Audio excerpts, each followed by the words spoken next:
How We Became One. In the gray light of dawn, the factory stood silent on the edge of town, its brick walls marked by decades of labor. Inside, the air weighed heavy with the scent of oil and metal. Workers began to drift in, each carrying the quiet burden of personal worry. Bills overdue, family tensions, dreams deferred. Among them was Elena, a shift supervisor who sensed that today would demand more than routine oversight. Elena walked the length of the assembly line, greeting each team member by name. To one, she offered a word of encouragement when a bolt failed to fit. To another, a reassuring nod when their hands trembled with fatigue. She believed that no problem was insurmountable if people felt supported, if they trusted that their voices mattered. In that belief lay the first spark of collective strength. By mid-morning, the main conveyor belt sputtered to a halt. The foreman, Ramon, knelt beside the machinery, brow furrowed. Frustration flickered across his face as he tried to diagnose the fault. Around him, coworkers gathered, some impatient, others curious. Elena stepped forward, steadying the mood with a calm suggestion. Let's pool our experience. Who's seen this fault before? Hands rose hesitantly at first, then more eagerly.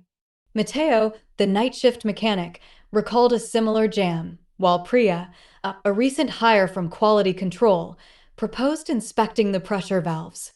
As they worked together, the air shifted, suspicion gave way to cooperation, isolation to unity.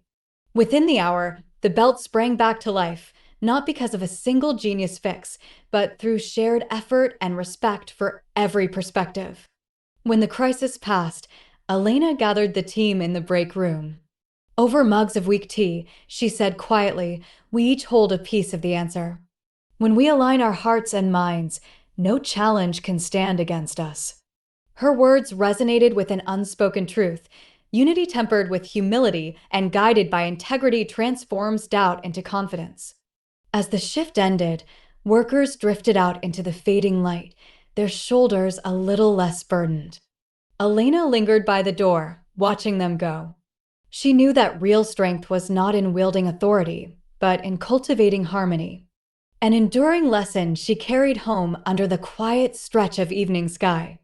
Over the following weeks, production quotas climbed steadily. Pressure mounted as management set ambitious targets, and tension crept back into the workshop's corners. Elena sensed unease returning, whispered complaints of exhausted bodies, fraying patience, doubts about whether they could sustain this momentum. One evening, she called a brief team meeting beside the quiet hum of idle machines.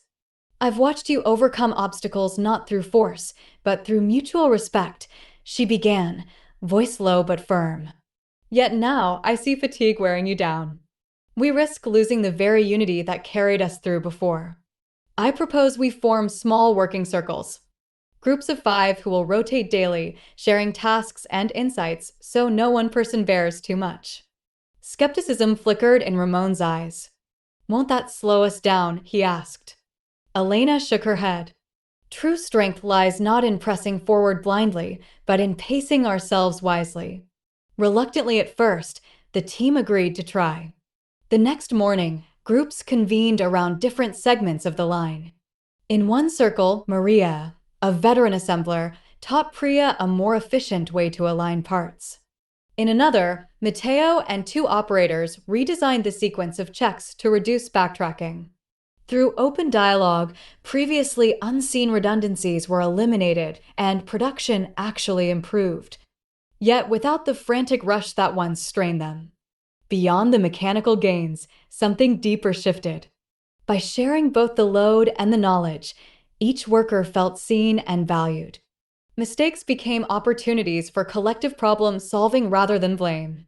When one group encountered an unexpected error in calibration, others pitched in without hesitation.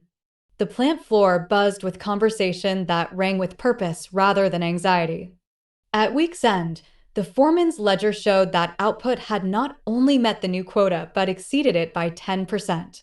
More importantly, absenteeism dropped and morale soared. In the break room, Elena observed the transformation, laughter returned, and discussions turned to ideas for further improvement rather than complaints.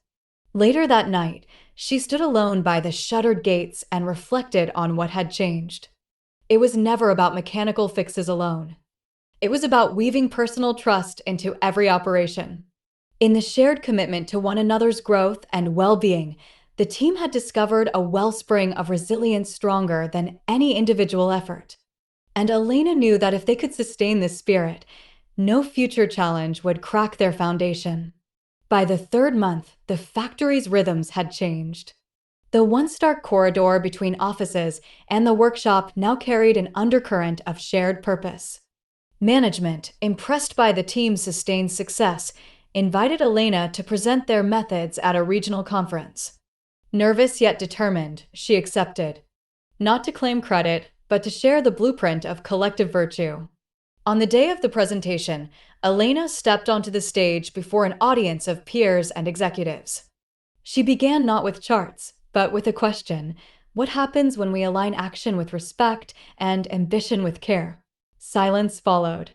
Then she recounted the crisis of the stalled conveyor and the fatigue that threatened their unity. Stories of ordinary people rising together. She spoke of small circles where a veteran taught a newcomer, where every idea was honored, and where trust became the driving force behind tangible gains. As she spoke, Elena emphasized 4 guiding principles that had emerged naturally, yet carried universal resonance. Shared ownership, when each person feels responsible not just for their task, but for the well-being of the whole. Accountability transforms into collaboration. Mutual respect, valuing every perspective, whether from the newest apprentice or the most seasoned technician, ensures that knowledge flows freely and innovation thrives. Mindful pacing, progress sustained by collective insight outlasts the brittle gains of hurried labor. Patience is not a delay, but a form of strategic foresight. Cultivated trust. Trust is not given once, but built daily through small acts of honesty, transparency, and support. By the time she concluded, nods rippled through the audience. Questions followed about handling conflict, maintaining momentum, adapting these lessons beyond manufacturing. For each, Elena offered practical examples drawn from her team's experience, underscoring that wisdom gains power only through action. Returning home that evening, Elena found the workshop silent in the late twilight. Through the long windows, she watched her colleagues gathering their tools, exchanging light-hearted banter as they prepared to leave. No grand ceremony marked their achievements. Only the steady confidence that comes from walking together through trial and triumph. In that quiet moment, she realized that the real lesson of their story was this: a community bound by integrity and guided by humility becomes its own teacher. Challenges would come again, but they had learned to face them not as isolated individuals, but as a unified force. Their strength lay neither in coercion nor in fleeting inspiration, but in the patient, persistent weaving of character and cooperation. And so, under the glow of factory lights fading into night, the team went home enriched not only by the day's work, but by the enduring truth that when hearts and minds align, even the most ordinary tasks become pathways to extraordinary growth.